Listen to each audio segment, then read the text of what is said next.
तो गाँव वालों, इस वीडियो में हम स्टार्ट करेंगे चैप्टर नंबर 3। तो चैप्टर नंबर 3 एक लेंदी चैप्टर है, लेकिन बहुत इंटरेस्टिंग चैप्टर है जिसमें आपको बहुत सारी नई चीज़ें पता चलेंगी। ये इस चैप्टर से आप पहले से वाकिफ होते हैं, मतलब आपने थोड़ा बहुत 10th में पढ़ रखा होता है। चैप्टर नंबर 3 का नाम है करंट इलेक्ट्रिसिटी, और यहाँ पे मैंने ऑलरेडी टॉपिक लिख रखा है जो कि आपको इस पूरे चैप्टर में कवर करना है। चाहे आप किसी भी बुक को प्रेफर करते हो, इतने टॉपिक मिनिमम कवर होने चाहिए। तो अब देखो टॉपिक है अपने पास, तो अब देखो जल्दी से मैं टॉपिक रीड कर देता हूँ ताकि आपको थोड़ा सा अंदाजा लग जाए कितने टॉपिक और कितना लेंदी चैप्टर जाने वाला है। पहला टॉपिक अपने पास करंट, जो कि हम इसी वीडियो में इतने से बोर्ड में कवर कर लेंगे। दूसरा है ओम्स लॉ, एक वीडियो बनेगा इसके लिए। तीसरा रेजिस्टेंस, देखो रेजिस्टेंस से लेके यहाँ तक के टॉपिक जो है वो बहुत अच्छे हैं। ये जो लास्ट के 4 टॉपिक हैं वो बहुत अच्छे हैं, मतलब 12th के लेवल के हैं, जो आपको बता देंगे कि हाँ आपने 12th में साइंस ले रखी। रेजिस्टेंस में बहुत सारे टॉपिक्स आते हैं, वो आप पढ़ोगे। सेल्स में भी बहुत सारे टॉपिक आते हैं। किरचॉफ एक बहुत तगड़ा क्वेश्चन है, जो कि आपके पास एक्सरसाइज का क्वेश्चन नंबर 3.9 है। वो इकलौता क्वेश्चन है किरचॉफ का जो एनसीईआरटी ने दिया है, लेकिन वो 2 से 3 पेज में सॉल्व होता है।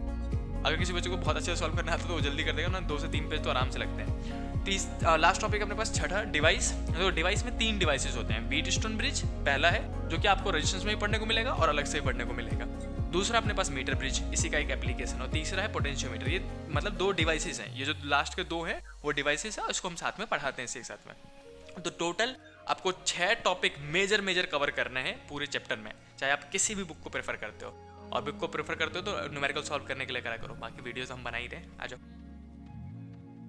तो चलो जल्दी से स्टार्ट करता हूँ टॉपिक लिखना। सबसे पहला टॉपिक जो आज अपन इस वीडियो में पढ़ेंगे वो है करंट। क्या है करंट? क्या करो, मेरे को बचपन से आता है, चलो ठीक है कोई नहीं, आता है तो सबसे पहले हम डेफिनेशन पूछेंगे। अब करंट का डेफिनेशन क्या होता है? अब आप मेरे को जवाब तो दे नहीं पाओगे, तो मैं ही बोल देता हूँ। करंट का डेफिनेशन बेसिक से डेफिनेशन बोला करो। Rate of flow of charge, rate of flow of charge is called current. Simple सा है, इतना बेसिक सा डेफिनेशन, 2 से 3 वर्ड का, कि rate of flow of charge is called current. Charge के फ्लो को, यानी कि चार्ज किस स्पीड से फ्लो कर रहा है, उसे हम क्या कहते हैं? करंट। करंट को बचपन से हम आई से डिनोट करते आ रहे हैं, 10th में सीखा था आपने, आई से डिनोट करते हैं। करंट का फॉर्मूला होता है चार्ज अपॉन में टाइम, पढ़ा था आपने। अब मैं इसी का यूनिट पूछूं आपसे तो आप क्या बताओगे? चार्ज करंट का यूनिट होता है, यूनिट जो होता है ऐसा यूनिट, वो होता है एम्पियर। एम्पियर आप, हाँ ठीक है आपको आता है, सुन लो जल्दी सुन लो, बेसिक सुन लो, रिवाइज हो जाएगा और क्या। लेकिन यहीं पे एक चीज और फंसा देते हैं। देखो करंट का फॉर्मूला चार्ज अपॉन में टाइम होता है, 12वीं क्लास में इतना आसान तो देंगे नहीं, तो वो क्वांटाइजेशन ऑफ चार्ज पे लेके चले जाते हैं। कई बार क्वेश्चन में n नंबर ऑफ इलेक्ट्रॉन और चार्ज ऑफ 1 इलेक्ट्रॉन दे देंगे, बोलेंगे बताओ, तो Q इक्वल टू n ही हमने फर्स्ट चैप्टर में पढ़ा होता है। तो कई बार आपको Q इक्वल टू हटा के n भी लेना पड़ सकता है। तो ये टोटल फॉर्मूला आपके पास करंट का यूज करोगे आप। अब देखो जैसे आपको डेफिनेशन पता चल जाता है, फॉर्मूला पता चल जाता है, यूनिट पता चल जाता है, तो आपको मेन पता क्या चलना चाहिए? जो करंट है, जो करंट है उसके पास दोनों चीजें होती हैं, मैग्नीट्यूड भी होता है और डायरेक्शन भी होता है इसके पास। क्या कह रहे हो? फिर तो वेक्टर क्वांटिटी हुआ, रुको, डायरेक्शन भी होता है, लिखने दो पहले। तो भाई साहब मैग्नीट्यूड भी होता है और डायरेक्शन भी होता है। चलो मैग्नीट्यूड कहाँ से निकालोगे आप? फॉर्मूले से। याद रखना, हमेशा किसी भी वेक्टर क्वांटिटी का जो मैग्नीट्यूड निकाला जाता है ना, वो हमेशा उसके फॉर्मूले से निकाला जाता है। फॉर्मूला ही मतलब मैग्नीट्यूड है। और दूसरा जो डायरेक्शन की बात करें, डायरेक्शन बता देता हूँ मैं आपको। देखो डायरेक्शन में सिर्फ 2 चीजें हैं। फ्लो ऑफ चार्ज, चार्ज कितने टाइप के होते हैं? 2 टाइप के, या तो पॉजिटिव चार्ज होगा या फिर नेगेटिव चार्ज होगा। तो अगर पॉजिटिव चार्ज जो है वो इधर की ओर फ्लो कर रहा है, मान लो एक रॉड है या फिर वायर, इसमें फ्लो किधर की ओर मूव कर रहा है, वो पॉजिटिव चार्ज इधर की ओर, तो करंट भी सेम डायरेक्शन में बन जाता है। करंट कहता है कि देखो पॉजिटिव आदमी के साथ रहना चाहिए, पॉजिटिव मतलब अच्छे लोगों के साथ रहना चाहिए। जिधर की ओर पॉजिटिव चार्ज जाएगा उधर की ओर ही करंट चले जाता है, यानी कि current is flow in the direction of positive charge. लेकिन दूसरा भी है इसका भाई साहब, अगर पॉजिटिव चार्ज नहीं हुआ, नेगेटिव चार्ज हुआ, तो जैसे कि इलेक्ट्रॉन तो नेगेटिव चार्ज है। तो अगर इलेक्ट्रॉन हुआ जो कि नेगेटिव चार्ज है, तो नेगेटिव चार्ज मान लो इधर की ओर मूव कर रहा है, तो करंट कहता है नहीं ये तो नेगेटिव आदमी है। क्या कहता है? ये तो नेगेटिव, मैं नहीं जाऊंगा इसके साथ। अगर वो उधर की ओर जा रहा होता है तो करंट इधर बन जाता है, ऐसे करके, समझ गए? तो current flow in the opposite direction of the negative charge, चाहे कोई सा भी हो, चाहे इलेक्ट्रॉन हो, चाहे कोई भी नेगेटिव चार्ज हो, चाहे प्रोटॉन हो, पॉजिटिव चार्ज हो, अल्फा पार्टिकल हो, कुछ भी। अगर पॉजिटिव चार्ज है तो सेम डायरेक्शन में, नेगेटिव चार्ज है तो अपोजिट डायरेक्शन में। हाँ आप में से बहुतों को पता होगा ये, लेकिन फिर भी मैं एक्स्ट्रा के लिए बता दूँ। और देखो रिवीजन के तौर पे ले लेना इस वीडियो को। इसी के बाद अगर आपको करंट के बारे में कुछ पता होना चाहिए तो मैं बताना चाहूँगा आपको। देखो मैंने कहा आपसे कि इसके पास मैग्नीट्यूड भी होता है, डायरेक्शन भी होता है। क्या होता है? मैग्नीट्यूड भी होता है और डायरेक्शन भी होता है। तो मैग्नीट्यूड डायरेक्शन किसके पास होता है? दोनों चीज किसके पास होता है? स्केलर के पास कि वेक्टर के पास? बताओ, मैग्नीट्यूड और डायरेक्शन दोनों किसके पास होता है? वेक्टर क्वांटिटी के पास। तो कायदे से तो इसको वेक्टर होना चाहिए, क्योंकि इसके पास मैग्नीट्यूड भी है और डायरेक्शन भी है, तो कायदे से इसको क्या होना चाहिए? वेक्टर। लेकिन गांव वालों, पूरे फिजिक्स में इकलौता ऐसा बदतमीज है ये जिसको देश निकाला मिल गया था। देश निकाला मिला मतलब वेक्टर की फैमिली से इसको बाहर निकाल दिया गया था। यानी कि इसके पास मैग्नीट्यूड है, डायरेक्शन है, then also it is counted as scalar quantity. And सवाल है क्यों? ऐसा क्या मुंह काला किया इसने कि इसको बाहर निकाल दिया गया? और ये सवाल आपसे पूछा जाएगा कि कैसे है, जब इसके पास मैग्नीट्यूड भी है, डायरेक्शन भी है, तो इसको देश निकाला, इसको गांव निकाला, क्यों मिला? क्यों इसको स्केलर क्वांटिटी कहते हैं? ऐसा इसने क्या किया था?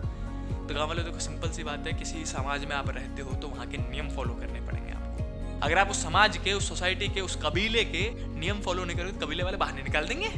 इस बदतमीज ने वही की, इस बदतमीज ने भी वही किया कि जो देखो जितने भी वेक्टर क्वांटिटीज हैं, वो सब vector law of addition follow करते हैं। वेक्टर लॉ ऑफ एडिशन को फॉलो करते हैं। ये वेक्टर लॉ ऑफ एडिशन क्या है? अरे वो triangle law of vector addition नहीं था, parallelogram law of vector addition.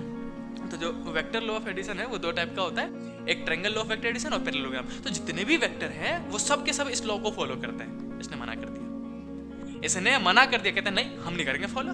For example मैं बताता हूँ, अब तो एग्जाम्पल पहले बाद में बताऊंगा, पहले ये देख लो कि इसको स्केलर क्वांटिटी, अगर आपसे कोई पूछेगा इसको स्केलर क्वांटिटी क्यों कहते हैं, तो आप क्या बोलोगे? Because it does not follow vector law of addition. क्या लिखोगे? Because current is a scalar, current has both magnitude as well as direction, but then also it is a scalar quantity because it does not follow vector law of addition. ये लिख लेना, मैंने लिख रहा कहीं English में लिख लेना कॉपी में, या फिर वीडियो को पॉज करके अभी लिख लो कि वेक्टर, करंट को वेक्टर क्यों कहते हैं? क्योंकि ये वेक्टर लॉ ऑफ एडिशन को फॉलो नहीं करता है और बाकी सारे वेक्टर करते हैं। तो अब सुनो, फॉर एग्जाम्पल अगर मैं कहूँ ये वाला एक वेक्टर है, ये वाला दूसरा वेक्टर है, ये ए है और ये बी है, तो जो रिजल्टेंट आएगा वो कहाँ आएगा? बीच में। और रिजल्टेंट का फॉर्मूला आप बचपन में लिखते थे ट्रायंगल से, आर स्क्वायर प्लस में ए स्क्वायर प्लस में 2ab cos थीटा, ये लिखा करते थे, जहाँ पे थीटा जो होता था इन दोनों के बीच में एंगल हुआ करता था, राइट? लेकिन करंट ऐसा कुछ नहीं कहता। करंट कैसा करता है? जैसे मान लो ऐसे करके मैं ऐसे ले लेता हूँ, यहाँ से एक वायर है, यहाँ से एक वायर है, यहाँ से आएगा, तो यहाँ पे 2 एम्पियर करंट आ रहा है और यहाँ पे 3 एम्पियर करंट आ रहा है, ऐसे मान लो फॉर एग्जाम्पल के लिए, है ना? तो यहाँ पे कितना एम्पियर करंट होगा बताओ? अगर यहाँ से 2 आ रहा है, यहाँ से 3 आ रहा है, तो इस वायर में आपको कितना एम्पियर करंट देखने को मिलेगा? सीधे सीधे 5, है ना? यहाँ पे 5 एम्पियर देखने को मिलेगा। क्या इस करंट ने ऐड होने के लिए vector law of addition follow किया? क्या इसने एंगल की फिक्र की? क्या इसने ये वाला फॉर्मूला लगाया? नहीं लगाया, नहीं, सीधे सीधे जुड़ गया सिंपल अलजेब्रिक मेथड से। तो since it does not follow vector law of addition, therefore it is called as a scalar quantity. समझे कि नहीं सर? तो भाई साहब करंट में बस इतना बच्चों वाली चीज़ थी कि इसकी डेफिनेशन पता होनी चाहिए, फॉर्मूला पता होना चाहिए, इसके पास दोनों चीज़ें होती है। लेकिन इसने कैसा मुंह काला किया था कि इसने लॉ फॉलो करने से मना, मुंह काला नहीं किया था, असलियत में नियम फॉलो करने से मना कर दिया था, इसलिए इसको वेक्टर की फैमिली से बाहर निकाल दिया गया था। तो गाँव वालों बस इतना सा है बच्चों वाला कि करंट क्या होता है। आपके पास जो पहला टॉपिक है वो कंप्लीट हुआ, बेसिक्स आपने जान लिया। अगली वीडियो हम करेंगे ओम्स लॉ। तो जल्दी से इस वीडियो को लाइक कर दो और जितना मैंने लिखा है यहाँ पे नोट बना जरूर लेना। मिलते हैं नेक्स्ट वीडियो में, और हाँ दोस्तों को शेयर जरूर करना। मिलते हैं नेक्स्ट वीडियो में, तब तक के लिए भागो, वीडियो खत्म।